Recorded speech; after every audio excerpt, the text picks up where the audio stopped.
So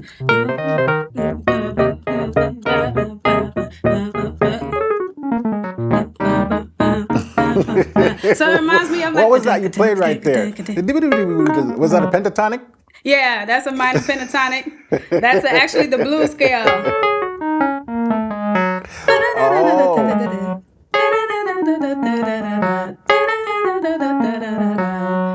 All right. Welcome back, folks. So today we have a special guest who's going to talk to you guys about improvisation, and that's none other than Britney Bloom. She's a jazz pianist, gospel pianist, and she's also the pastor of the Witnesses for Christ Church in Houston, Texas. Britney is an amazing player. I came across her on Instagram a while ago, and I was just floored by her skills, musicality, and just the way she played. So I figured I want to bring her on the channel so she can share with you guys her knowledge and expertise as it relates to improvisation, chords, licks, runs, and all that wonderful stuff.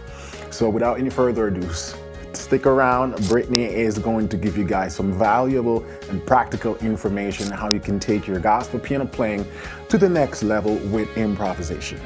So hello everyone, my name is Britney Bloom, and I want to say thank you so much for having me. Thank you to Warren for having me on this channel. I'm excited to share with you some things that I use every day. I've been using for years in my playing, and I honestly believe that if you know these things, they'll be the foundation of what helps you go through your years of playing and constantly build on your knowledge. And that is knowing and understanding your scales, specifically your major and your minor scales, because all of the rest of what you do pretty much pivot off of those scales. And so I'm going to use the song Jesus Will today by Anita Wilson, and really just do a light demo of how you can begin to take songs that you already know and just play with information that you already know over those songs. So that's the objective for today. All right, so we're first going to start with the song. It starts with a little cute intro, right? That's the intro, right? That's not really the part that you would solo over. But if you wanted to add some feels in there, the first thing that I would start with is a pentatonic scale, right? Which comes from a major scale. It's the first, the second, the third, the fifth, and the sixth degree of your major scale, right? And so your major scale, if you haven't practiced your major scales, if you don't know your major scales in all 12 keys, I really, really highly encourage you for the next 6 months, learn them in all 12 keys. So this song is in the key of E flat, right? I like to practice my scales with both hands, not just with one hand. So that means you're going to have to learn some fingering if you don't know it, right?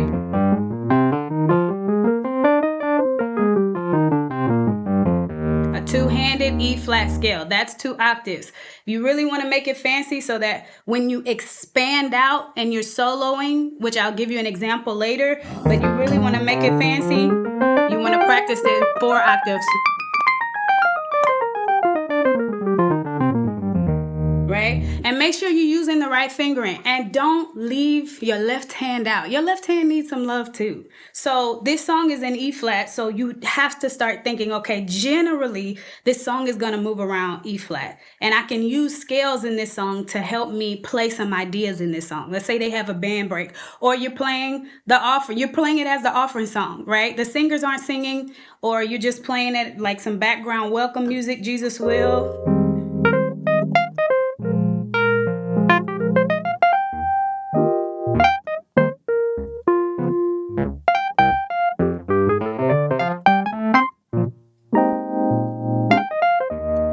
Right? Those are your basic chords, right? So we're thinking in the key of E flat. After we do our little walk down with those dominant chords, I'm going to get to that in a second, but I really want to go over the meat of this song, that walk down. All right, then you have your first chord of the song is an F minor 7 chord. An F minor 7 chord, right? Which is the 2 of E flat, okay? So the reason why I'm walking you through this is because this song starts with one of the most common chord progressions in all of music. It has the two most famous chord progressions in all of music, and they are the most important for you to know how to solo over if you want to move around music. The first one is a 2, a 5, and a 1, right? Oh, open doors, da da da da da da. Then you go to some type of 6. But that 2, that 5, and that 1, a lot of people get lost because they think it's all different things. But it's the 2 of E flat, it's the 5 of E flat, and it's also the 1 of E flat. So technically, you can use an E flat major scale to solo over each one of those chords. For example, I'm playing the 2. If I play the E flat major scale over it, it'll work. If I play the 5, if I play the 1,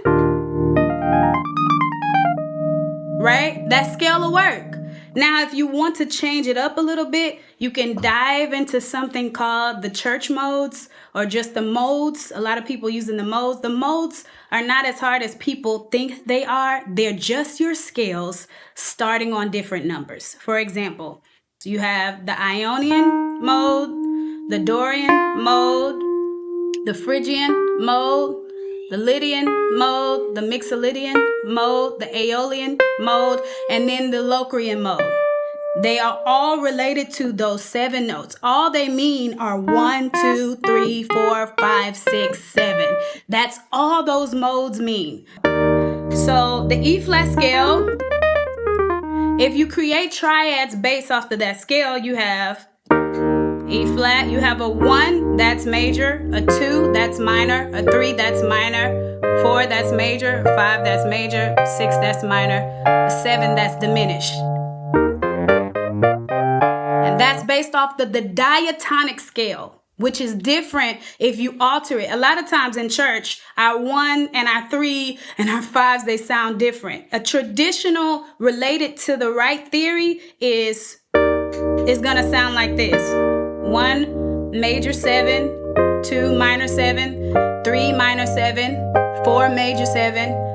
5 is dominant because I'm pulling every single one of these notes from this E flat major scale or from whatever major scale your key you're in. Then the 6 is gonna be minor 7. The 7 is gonna be a half diminished chord. That's what your 7 is going to be. Then back to your 1. Well, in church, a lot of times you don't hear it played like that. It'd be like 1 like this, and then maybe 2 like this, and then your 3 sounds something like this, which is slightly different from a 3 minor. It's like a 3 with a 1 on top.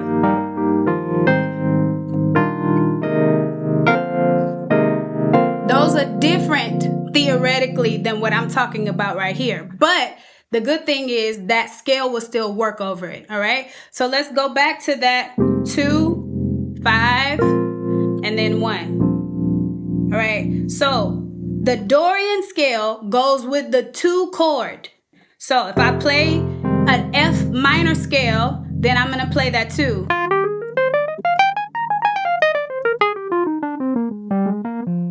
It's the E flat scale starting on F. That's it. You're not changing anything, making it fancy.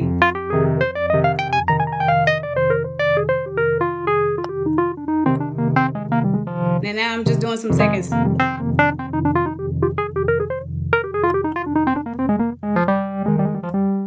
And then you can take that and just start making ideas with that scale.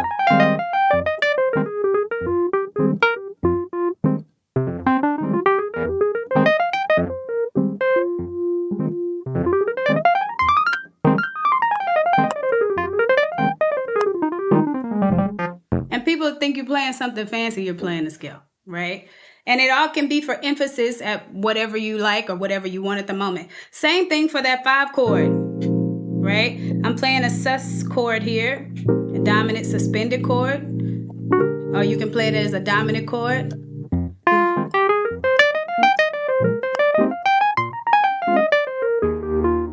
Right? So all I did when I got to the 5 was I played the E flat major scale starting on B flat, which makes it a Mixolydian mode.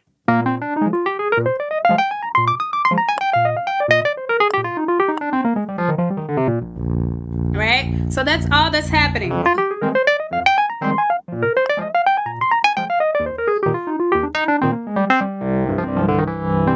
So when you get to C, it's a little bit different because that's like it can be an altered chord, or you can actually play it as a dominant chord, right? If it's a dominant chord, then you use the Mixolydian mode as well. Anytime you have a dominant chord, you use the Mixolydian mode. And a dominant chord is just a major 7 chord with a flat 7, right? So that's C major 7, 1, 3, 5, 7.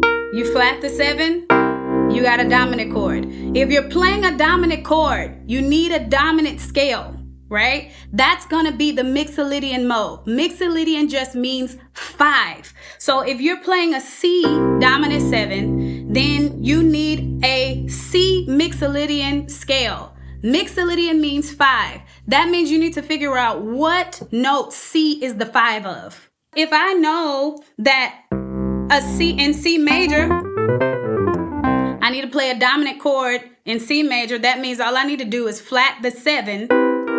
If I know the 7 in every key, then I can play this chord in every key.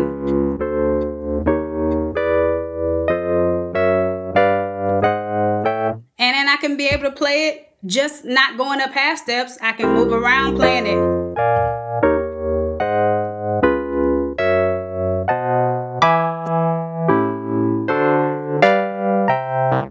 So let's get back to the soloing options. So you got your Dorian,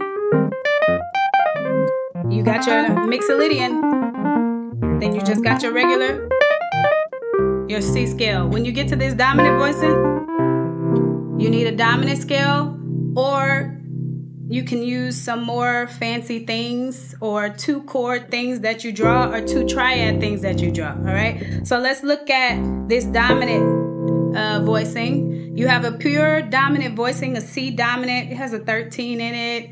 That's pretty much it for now. So you need a Mixolydian scale.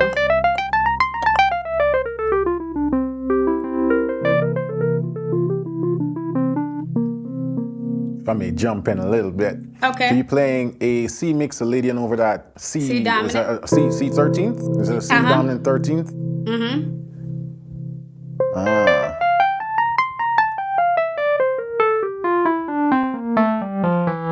And so that's just the F scale starting on C, because C is the 5 of F, right?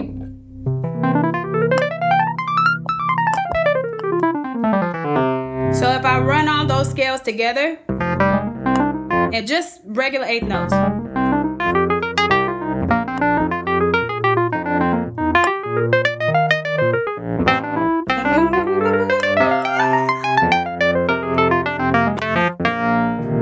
And you're doing that over the progression of the song, the 2, 5, the progression 1, of the song, down to the 6. Right. Dun, dee, dun, dun.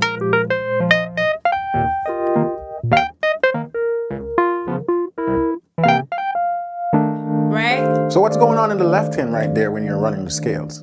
You're doing something sort of like a strides. What's that? Yeah, I'm doing like a stride comping pattern just to give me a groove. So it's root, chord? Root. Mm-hmm. Yeah, root, chord, right? So root, then minor 7 voicing. I'm playing an E flat, a G, an A flat, and a C. So that'd be a 7, a 9, a 3, and a 5. Right? So I'm doing that. And then sometimes I'll just keep that same voicing. I can keep that voicing because those are the same notes for a B flat dominant sus chord. Yeah. So gives me a nice groove. And there I'm playing an E flat major 7 voicing, right? But I have a D on the bottom, a F, a G, and a B flat. Nice. That D flat chord in the song. Right? So the first part I'm playing D flat, F, and B, because they don't kind of make it super dominant there. And that's enough to suffice for playing like solo piano. If you don't have a band, the main focus is just to get something there to bring the harmony forth. And then that C7 voicing there. Cool. All right. Yeah. Continue. All right, so if I just showed y'all the left hand, that groove.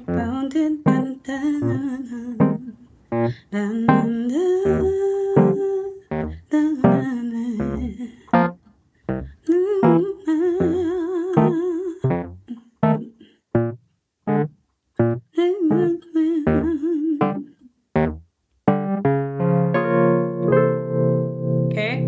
All right, so we're gonna put that together. And then I'm going to show y'all some more ideas over just this part. I'm going to show you one more thing. So,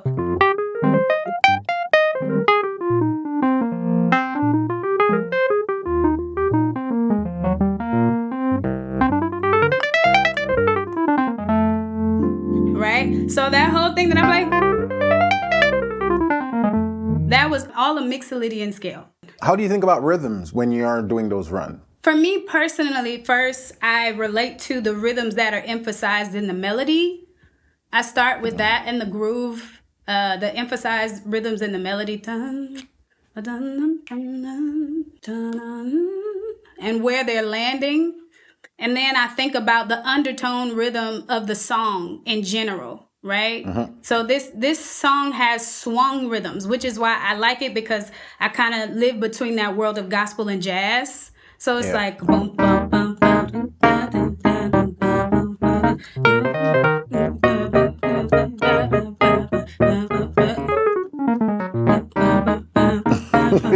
So it reminds me of what was that you played right there? Was that a pentatonic? Yeah, that's a minor pentatonic. That's actually the blues scale.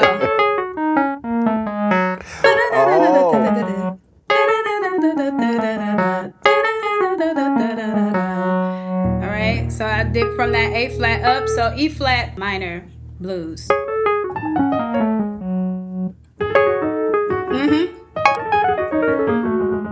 Nice. Just throw it in there real quick. That's how Herbie voices plays pentatonic licks.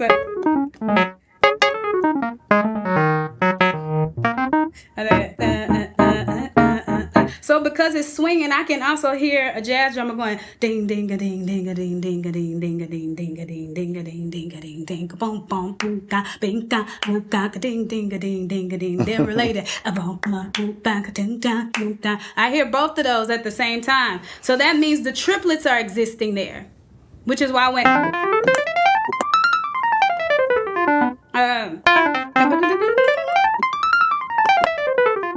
In my mind, I'm hearing that as triplets over that. Bing, bing, bong, bing, tuggadoos.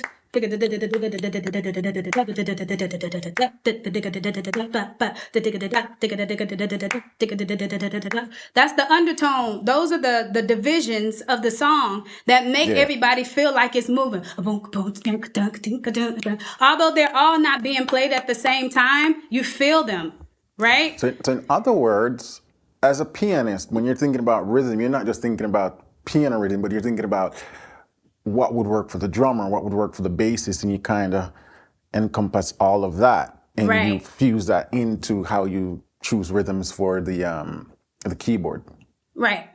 Yeah. Right. Nice. I'm thinking about all of that's happening. And I think that it's important that we don't lose that, because I think the people that I enjoy listening to the most on piano are those who understand those concepts and they embrace other instruments that are rhythmic as well. Like they play drums or they play bass or something else, or even if they don't, because I'm not necessarily a drummer or a bass player, but I will sit on a drum set and work out some rhythms. And I have a bass and I can try to do something that's rhythmic. And I think those are the things that make people move, right? Those are the things that make people dance. And those are the things that helps you understand the idea. Because if you take all the rhythms away, then all you have are notes. Then the notes don't do anything without rhythm, right? And I think so many people focus on notes without focusing on rhythm. and they don't listen for rhythm, right? Yep. These are things that I've just learned from listening to the undertone of music and seeing the cross between jazz and gospel and blues and how they have those undertone rhythms. Well, that comes from our culture, especially the African culture. When the slaves came over, they brought all of those 16th complex rhythms, and they still exist in the music today. So if you don't really understand that, even when I'm teaching my students, the thing that I try to get them to understand as far as executing stylistically what we're doing is rhythm. If you can't tap to the rhythm, if you can't clap the rhythm, if you can't speak the rhythm, if you can't say the rhythm, then you don't understand the rhythm, period. You don't understand it. The only way you can demonstrate that you understand it is if you sing it or you move to it or something, because then you know that it's in there. Other than that, you don't have any way of knowing that you understand that rhythm and that you can execute it. So one of the most important sort of rhythmic characteristics of gospel, jazz, blues is the concepts of swinging. Right. How would you quickly, explain that to somebody who don't know nothing about swinging? Like, how do they practice it? What do they do? What is swinging? How would you explain all that for them? Okay, so firstly, the first thing I would do is tell them to spend ample amount of time listening to it, right? Because to me, it's similar to the reason why I talk the way I talk. If you hear my mother talk, then you're going to say I sound like my mother. I'm sure if I hear you talking, you spend time around your father or whoever was the figure in your life, you're going to say, oh, you sound just like them. Why? Because they were the voice that taught you how to speak. I related to her voice as a woman, so my voice sounds like her voice. Now, if anyone else would have raised me besides my mother, it's not 100% certain that my voice would have sounded like her voice because I didn't hear her voice. My voice would have sounded like whoever trained me to speak.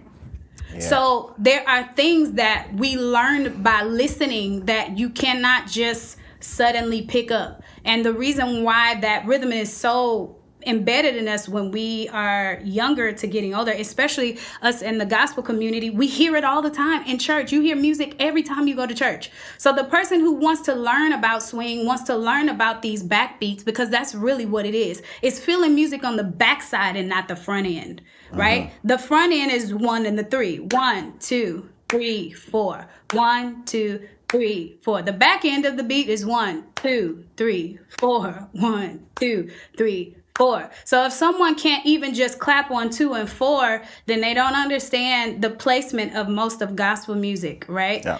And they need to listen a whole lot, so that it can kind of soak in. That's where I would first start. Yep. Soak in. And then once you start listening, start speaking it. Start singing it. Start with simple melodies. Something like, let's see.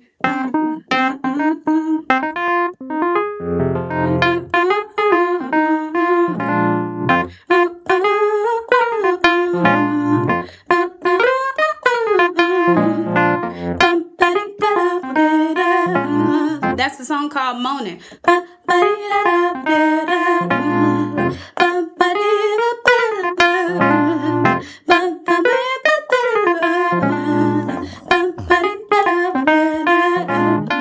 If you can sing simple melodies like that have this swinging undertone, and you can do that with hymns in church that move like that. God is a good God, yes he is. God is what keeps saying is a good God, yes he is. God is a good God, yes he is. If you can even do that vocally singing along, then you'll begin to understand the rhythms that are happening all around you.